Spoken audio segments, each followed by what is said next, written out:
London.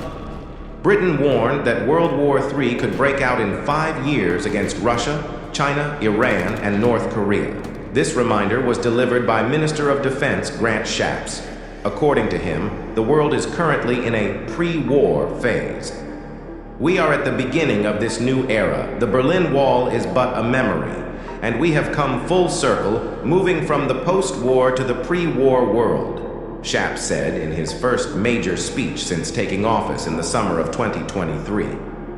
The era of idealism has been replaced by a period of stubborn realism, said Shapps, as quoted by Fox News, Thursday, 18/1/2024. Today, our enemies are busy rebuilding their barriers. Old enemies are revived. New enemies are starting to form. The battle lines are being redrawn, he said. Shapps' speech was largely intended to present an argument for increased defense spending as a means of prevention and preparation for potential conflict, which he said could occur within 5 years. Because, as has been discussed, the era of peace is over, said Shapps. In 5 years, we will probably see many scenes involving Russia, China, Iran, and North Korea.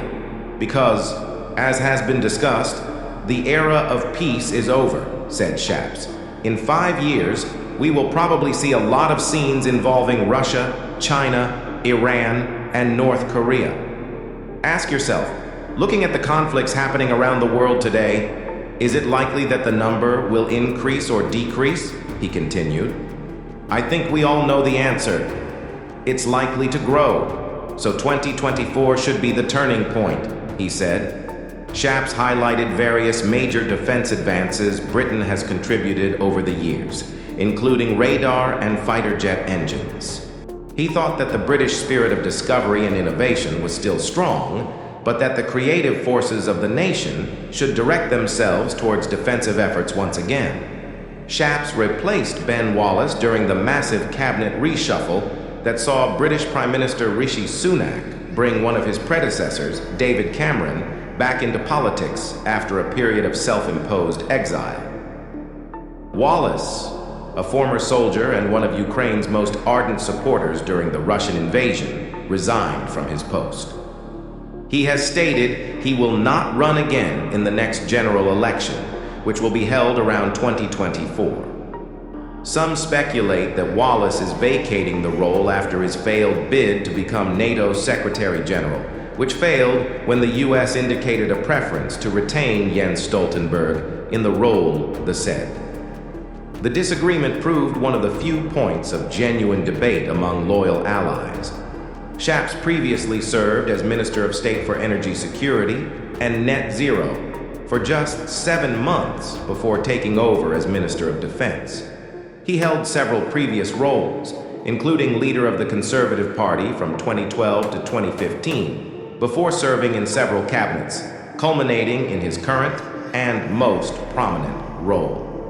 Today, Shapps has a bleak view of the international security landscape following the outbreak of war in the Middle East and the threat of further escalation, largely backed by Iran and motivated by attacks by various proxy groups across the region, including Hamas in Gaza, Hezbollah in Lebanon, and Houthis in Yemen. The U.S. and its allies, including Britain, are retaliating against the Houthis for their attacks on international shipping routes, which the Houthis claim is retaliation for Israeli operations in the Gaza Strip, another domino in the region's already fragile chain of conflicts.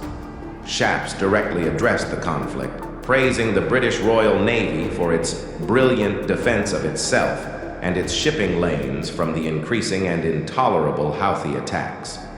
Earlier this month, the world sent a very clear message to the Iran-backed Houthis: end illegal and unacceptable actions. Stop risking innocent lives. Stop threatening the global economy, emphasized Shapps.